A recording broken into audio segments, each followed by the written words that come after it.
Hi friends, good afternoon. இன்றைக்கி நம்ம வீட்டில் பார்த்தீங்கன்னா சுட சுட சீரக சம்பா பிரியாணி செம்மையாக இருந்துச்சு. இந்த டைம் நான் ப்ரிப்பேர் பண்ணும்போது நான் ப்ரிப்பேர் பண்ண வீடியோ மிஸ் பண்ணிட்டேன், சாரி. என்னால் வீடியோ எடுக்க முடியல இன்றைக்கி, கொஞ்சம் பிஸி. ஸோ அதனால் வீடியோ எடுக்கல. இன்றைக்கி நான் ப்ரிப்பேர் பண்ணது பார்த்தீங்கன்னா ஆஃப்டர்நூன் சிக்கன் பிரியாணி, சீரக சம்பா சிக்கன் பிரியாணி. குக்கரில் தான் ப்ரிப்பேர் பண்ணேன். ஒரே ஒரு விசில் தான் விட்டேன்னா. அப்போ ரைஸ் ரொம்ப சாஃப்டாக ரொம்ப நல்லா இருந்துச்சு. சுட சுட சீரக சம்பா பிரியாணி செம்மையாக இருந்துச்சு. டேஸ்ட்டும் அட்டகாசமாக இருந்துச்சு. ஆல்ரெடி நான் உங்களுக்கு சிக்கன் பிரியாணி வீடியோ போட்டிருப்பேன். நான் அதே மெத்தடில் தான் ப்ரிப்பேர் பண்ணேன். பட் இது குக்கர் அப்படிங்கிறதுனால ஒரு விசில் மட்டும்தான் வச்சேன் ஃப்ரெண்ட்ஸ்னா.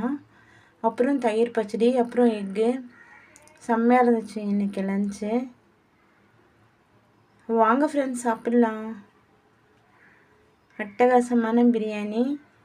அதுக்கப்புறம் பார்த்தீங்கன்னா பாருங்கள், கலர்ஃபுல்லாக இருக்குது பாருங்கள். கலர்லாம் பார்த்தீங்கன்னா நேச்சுரல் கலர் தான். நான் எதுவும் ஆர்டிஃபிஷியலாக எதுவும் நான் ஃபுட் கலர் எதுவும் நான் யூஸ் பண்ண மாட்டேன். எல்லாமே நம்ம போடுற மசாலா ஐட்டம் மட்டும்தான்.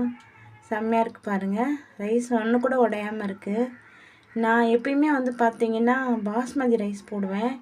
இன்றைக்கி பார்த்தீங்கன்னா நான் சீரக சம்பா பொன்னி ரைஸ் யூஸ் பண்ணியிருந்தேன்னா ரைஸும் நல்லா சாஃப்டாக இருந்துச்சு. ரொம்ப ரொம்ப சாஃப்டாக இருந்துச்சு. குக்கரில் பண்ணதுனால நான் ஒரே ஒரு விசில் மட்டும் போட்டு எடுத்திருந்தேன். பார்த்திங்கன்னா செம்மையான அட்டகாசமான biryani ready. Egg with raita. வாங்க ஃப்ரெண்ட்ஸ், சாப்பிட்லாம். தேங்க்யூ ஃபார் வாட்சிங்.